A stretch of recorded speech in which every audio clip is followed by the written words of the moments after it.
Hello and welcome to Essential Golf Training. Shots around the green, short game shots, so important. If you're somebody who lacks distance, or even if you do hit a good distance, these shots are indispensable. And the better you get at them, the lower your score. 65% of someone's score takes place in just this surrounding area of the green. Yet, when you look at golfers practicing, they spend the least amount of time in this particular area. So when you're hitting your short shots, whether they be a chip or a pitch, you want to develop a setup where your feet are very close together. And I think that's a really big, important feature. We want to avoid a big wide stance because it gets much more difficult to get the right descent and the right strike on the ball.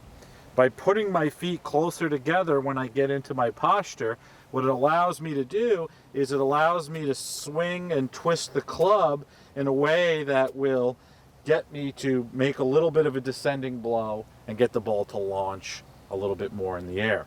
So with this particular shot, I have a pitching wedge, and when I'm hitting this little tiny chip shot, what I'm focusing on is keeping my arms very relaxed, my wrists very relaxed, and allowing the club to swing and sweep down on the ball. Now, this is not a power shot. This is all finesse.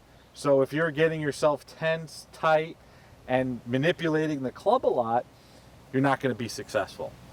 When you're talking about shots of this size, the club is moving very slowly, very little amounts of miles per hour. So it's very easy to influence and throw the club off. When you're making your full swing, it takes a lot of effort down at the bottom to throw the club off. But when you're hitting these small shots, you have control over it the whole time. So the more you train yourself to get comfortable hitting this distance shot, the better you'll become. One of the big, most important features is length of follow through.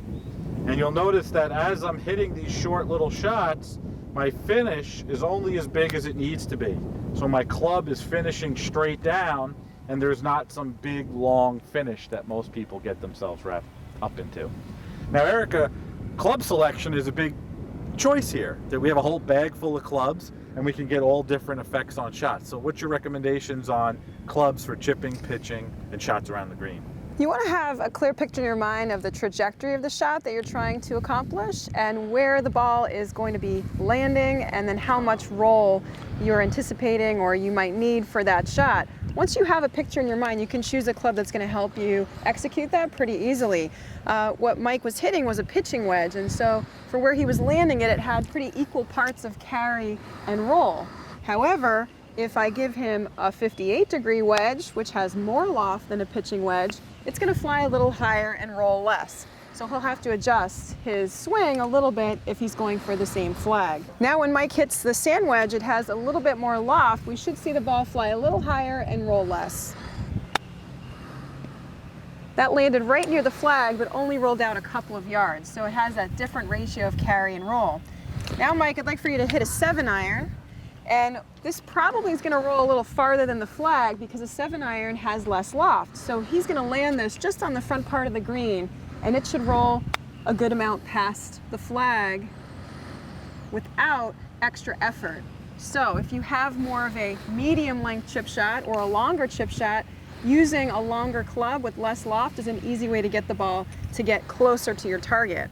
And last but not least, a hybrid. This is a great modern choice for hitting a chip shot when you have a pin that's much farther away from you. This is an uphill green. So let's say for a moment that the flag is all the way on the back part of the green. He's going to go ahead and chip with the hybrid, and naturally it's going to roll way out without any effort at all. That's a much easier choice than flying the ball high with a long swing to get the ball to go to the back part of the green.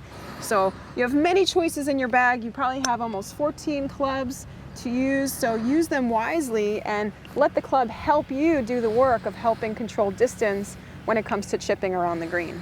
That hybrid shot's a great idea, Erica. I think I'm going to use that next time I play. Good.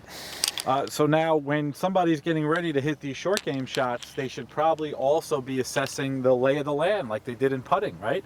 And then choosing where it's going to go, training distance, and then figuring out the slope and the direction. You'd want to read the greens just as we did before. in the putting video, maybe walk up, get a feel for which way the side tilt is showing, and then play accordingly to the right or left of the hole with changing your alignment. So make that a part of your routine, is to check out the length of the shot, the slope that's going to be playing a part, and also finally club selection. So if you can go through that process, create a routine to help you make decisions around the green, I know that it's going to improve your skills dramatically. Yeah, I think you want to get creative, use all your clubs, but I think what you're going to find, and especially for myself as a golfer, that you'll start to lean on one club or one or two clubs and get comfortable, let's say an 8-iron and a sand wedge, and start to get familiar with just the feel of that club. That's okay too, as well as using all the clubs in the bag. But I really think that'll help your short game, and look forward to seeing you improve shots around the green.